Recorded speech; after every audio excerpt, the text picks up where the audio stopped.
Hey everybody, Buzz from Buzz Cuts. Today is an ironic day because we're going to talk about the solar kiln that is over here, and it is a very cloudy and kind of gloomy Louisiana day. However, normally in our summer, the sun is blaring, it's 100 degrees easy, and that kiln can get up to 130, 140 degrees. We're going to try to take it to 160 with some spray foam insulation. We'll do a review over how we put that together with some scrap wood and a little bit of shiplap on the outside so it looks fairly nice. And we're going to talk about the process, get it cleaned up, and then, we're going to spray foam it and we're going to let it dry. We'll replace the batteries in that little thermometer that's in there and see if probably tomorrow we'll get a reading and see if we can get that temperature up there to about 160. All right, let's get started. All right, we'll do a quick review of the solar kiln. Based off a Virginia Tech model, you can get those instructions online. Those are more focused on the lumber, so it's a little bit smaller. What I did is I made this a little wider. It's about 16 feet across, 7-foot doors each, so that's 14 feet, allowing me to put 3 totes of firewood in there side by side, get the airflow. The way it works is on the back side, I'll show you in a minute, has a polycarbonate roof, allows the sun in. I've got a couple of solar panels that rotate the air, kind of circulate it through. The reason it circulates is because I got vents at the top and the bottom. It sucks in that hot, humid air, runs through the solar fans, hits a baffle, basically a tarp, and forces it down through the wood and out the bottom. Kind of creates that little tornado effect in there.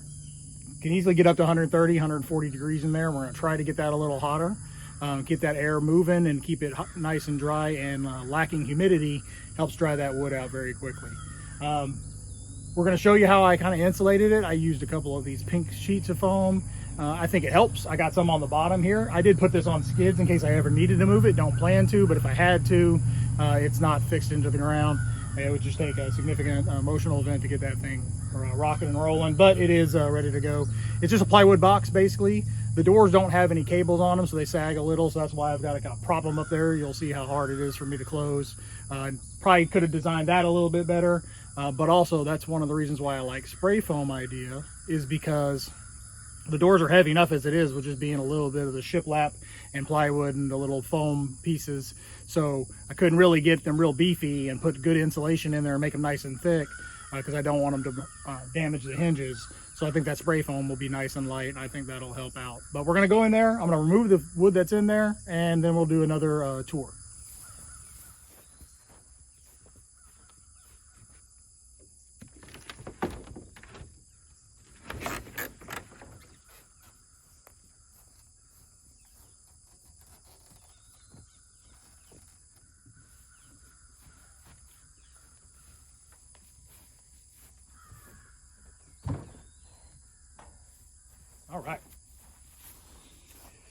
All right, welcome to the inside of the solar kiln. Yep, as you can see here, this is my insulation, pink foam.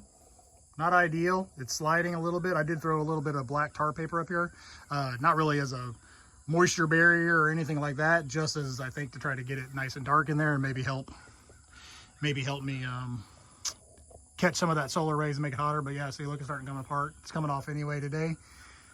Already starting to come apart here. All right, we've got some baskets of cherry in here. Solar fans are not going because there is no sun today. However, they work, and the little fans will rotate and suck air in from the vents on top, forces it behind the baffle. That kind of keeps it from just kind of tornadoing through here and billowing, and it allows it to go down and through the wood. Then it goes through the wood and it comes out here. Got to clean up some stuff, but yeah, I'll show you a good example of the insulation that is, it's doing something, but it sure ain't doing a lot. So we're gonna clean this all up. I'm excited to get this done. Hopefully we got enough spray foam. But yeah, see, I'll just try to tack those in there. I'm not removing those. I'm just gonna spray over them.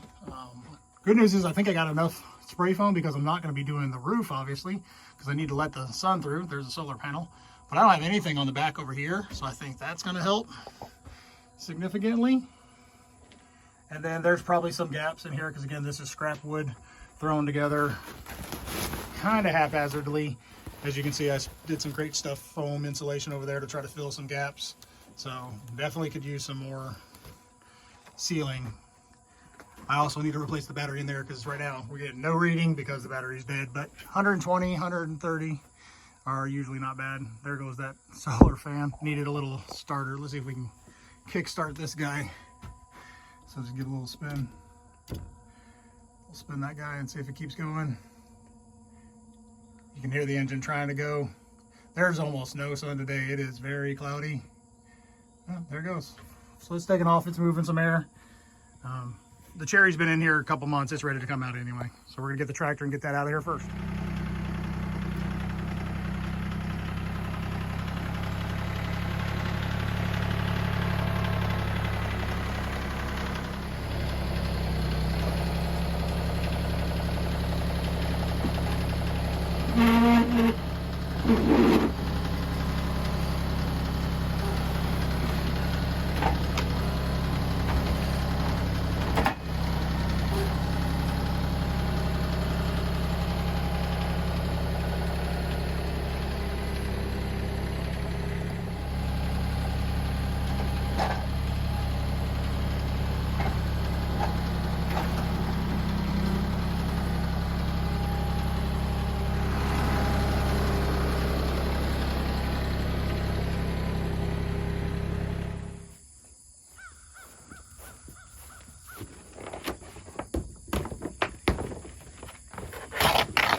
Yeah, so as you can see, this sheet just basically kind of stapled up here, not even doing that much right now. We're gonna try to leave it, but yeah, I can see gaps in here. Literally just laying in there. Let's take that out.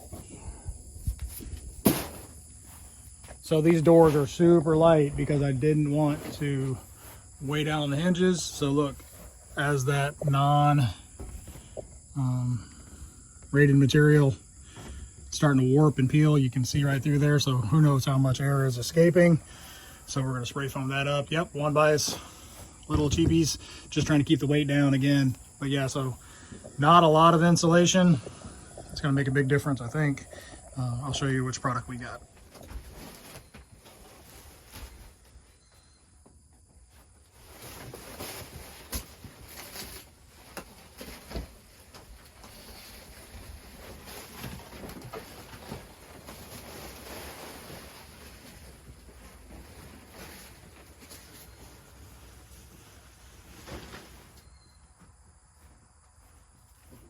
All right, so now that we got the baffles down, you can kind of see doors, no insulation without those pink sheets that are just stuck down in the little hinge area. And then on the walls, as I set you up here, on the walls, let me remove this piece of tar paper. It'll show you a good example of what I did.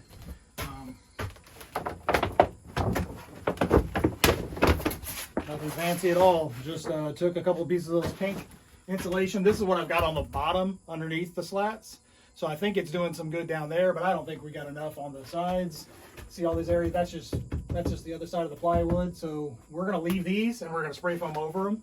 But we're gonna get the tar paper, get down in there, and hopefully, just to make a ton of noise, hopefully if we see any airflow or cracks or sunlight coming through, like on those doors, for sure, that's going to make a big difference to get that airtight and kind of keep the heat in here. The humidity stays real low. I've seen temperatures 140 around the highest, but I've seen in a 90-degree, 85% humidity day in Louisiana, which is pretty normal, it'd be 20% humidity in here. So I know that that drying is happening. I'm going for about 3 months and getting down to 20% or lower in wood that was green when it came in. So 3 months versus a year is good. Hopefully we get the temperature up, we can get that even faster. So let's get started.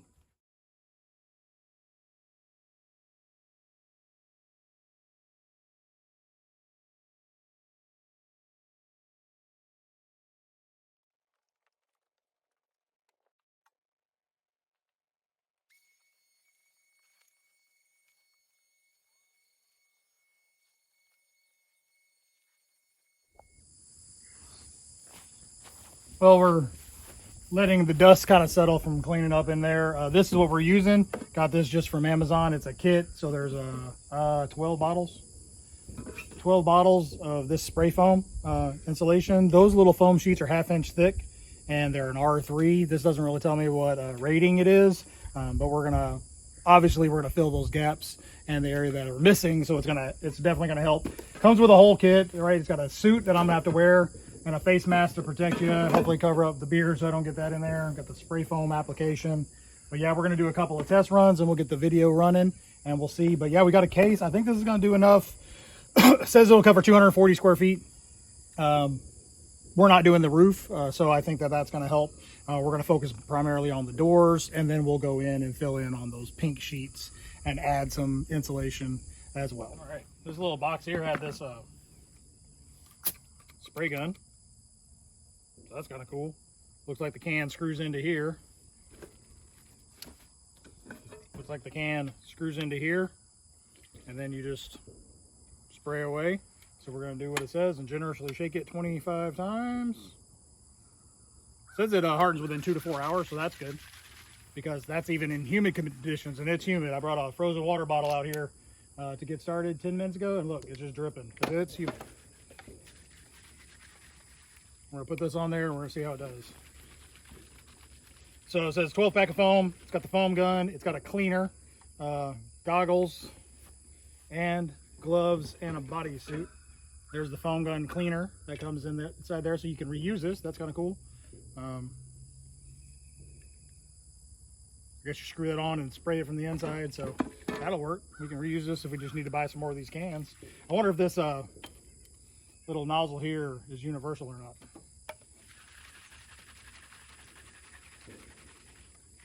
All right, I think that's good enough. I'm gonna pop that little plastic piece off. There's no instructions other than on the side of the bottle, so we're just kind of guessing. Looks like there's a little nozzle there. There's that. Pretty sure I'm just going to screw this guy on.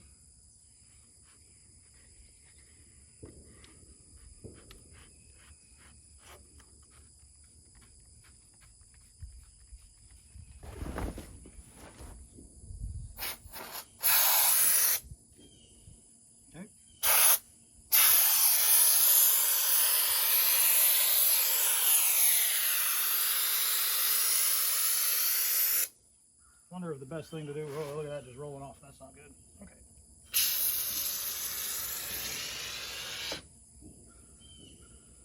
Maybe we should seal up all these little cracks first.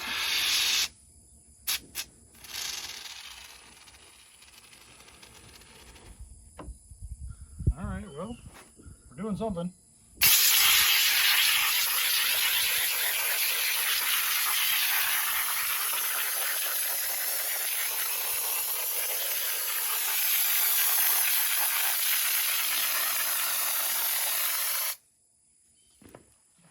Doesn't really it's not expanding, like coming out like you see in some of those spray foam videos, but it does seem to stick a little better when I give it a little distance.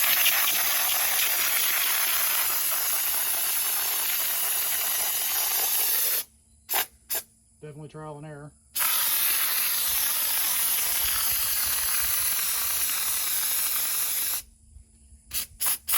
Make sure the gaps are good.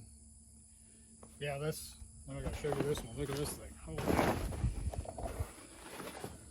I was looking for light material to do the doors, so I grabbed this cheap shiplap, and look, you can just see right through there. Look how much it's warped through the weather. Yep, so that's definitely gonna benefit from some treatment.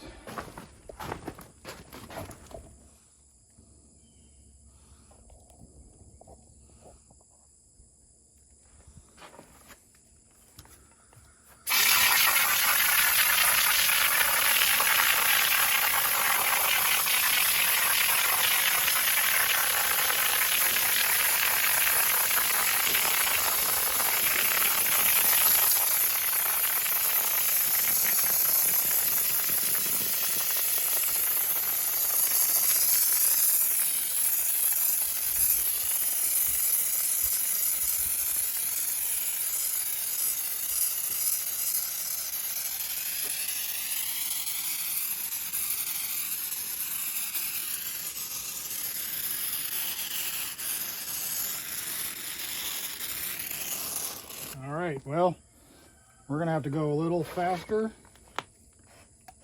or a little more liberal as we take a look to see how this is doing. I think it's expanding more than I thought. Let's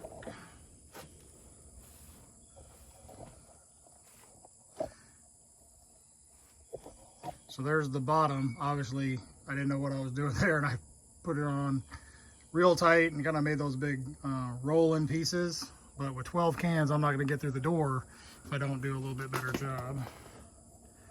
So let's try.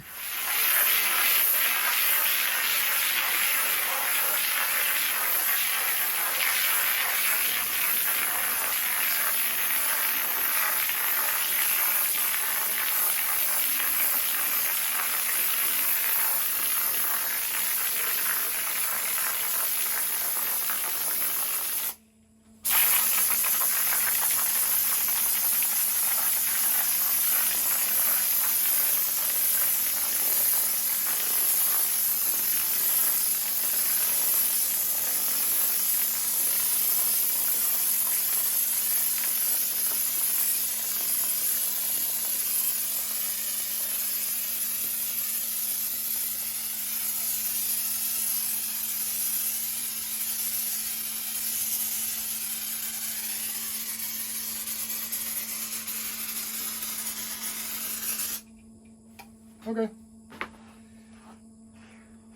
So it's working okay. Got a couple pieces that got a little thick, I guess. Kind of rolling in there. It is very messy. It is very messy. However, it's doing a real good job of closing up those little cracks. But as you can tell, this is 3 cans, and I don't have the whole door done yet. So we're going to do the other door with 3 cans, and then I guess we're going to do a 4th can to close up some of these gaps. I just wanted to focus on those cracks right there. And then we're going to have to ration out so we can order some more. Okay, the only place I want daylight or air to go through is through the vent, not through the shoddy workmanship. So.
All right, we're doing nothing there, but what he did on that one, a little different technique. I don't know if it's any good.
All right, I think that's a way. I don't know if it's the way.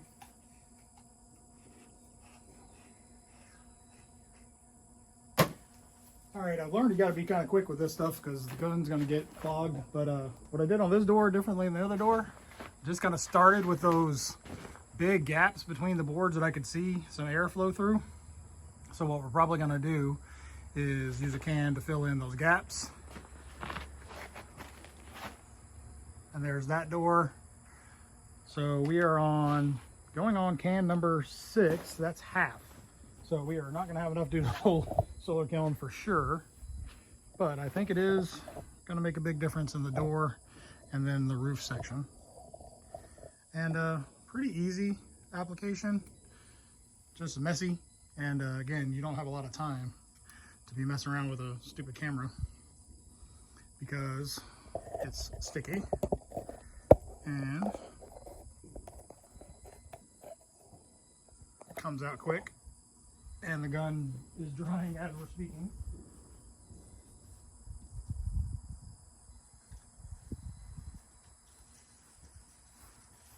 So I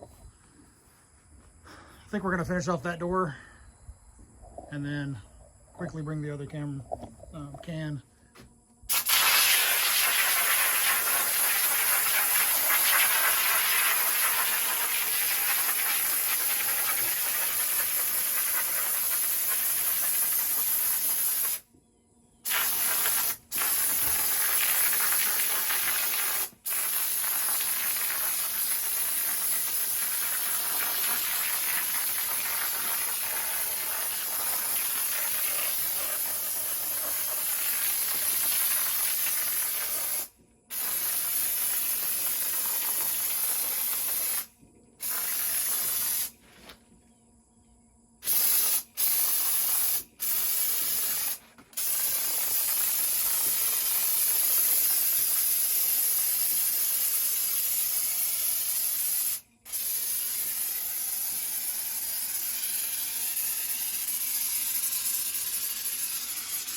All right, it seems to work a lot better for filling gaps. Like it's expanding into those little crevices between the 1-bys and the material pretty easily. Spraying on may not be its best application, even though that's what it said on the little Amazon ad, but how truthful are those?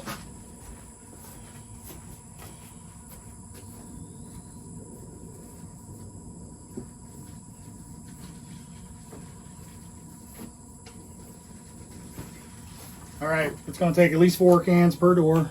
That door, I'm going to call it done. I'm pretty happy with that. It's covered. As everything with this solar kiln project may be inaudible, I may, in the interim, when I run out of foam, which is coming up pretty quickly, I will probably reuse these pink sheets, put them up on that top, because I don't think I'm going to have enough for that either.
Try to use up all the last little bit of foam behind there.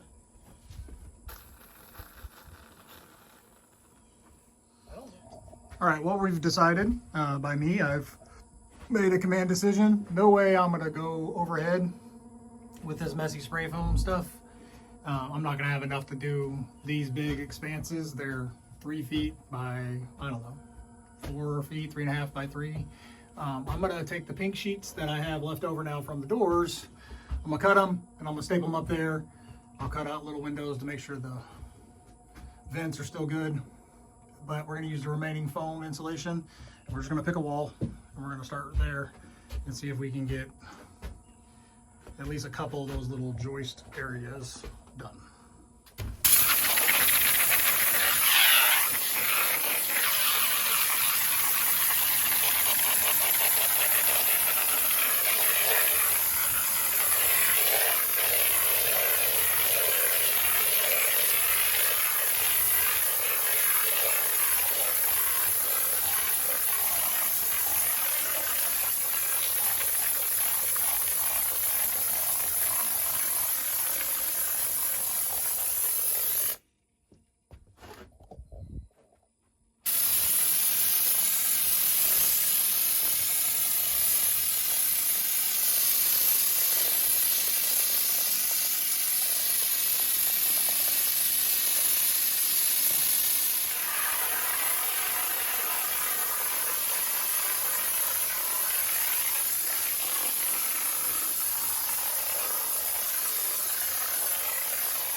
Well, we're done with the spray foam. We are not done with the solar kiln, but we are out of cans, 12 cans. 2 7-foot by 5-foot doors. There you go. So the gentleman that I was talking about in the last part, he had a hunting cabin, and I mean, it was bougie, right? Windows and all the stuff, air conditioner, and he did 240 square feet kit. It came with 12 cans. It was a name brand, not this off-brand stuff from Amazon. But he was able to finish his. I don't know if he did a just better application than I did. Obviously, I have no idea what I'm doing. The entire solar kiln project is kind of that mantra. I have no idea what I'm doing. All I know is that the results are it dries the wood much faster. And this is kind of like firewood. It is very messy, but the finished product looks pretty good. So if the finished product comes out of the solar kiln dry and below 20% without bugs and without critters, it's going to make beautiful bundles. It's going to give good firewood experience, and it's going to save me about 9 months. Hopefully, once we get the rest of this done, we put this pink sheets up there where there isn't, and then save all the rest. We will hopefully get the temperature in here nice and hot, and we'll come back and I'll do a part 2 so show you guys what the temperature is now after we're done with this. But anyway, we're done for the day. Got a lot of stuff to get done. Got a mess to clean up. Got no spray foam in the beard, which is good. So that'll make the wife happy. I still have a perfectly good kit over there with safety gear because I did not use it. I know it. Put it in the comments. It is what it is. And like and subscribe. That allows us to continue to do more things at Buzz Cuts. And maybe I can afford some more spray foam if I ever get monetized, because I got a long way to go. All right. Bye.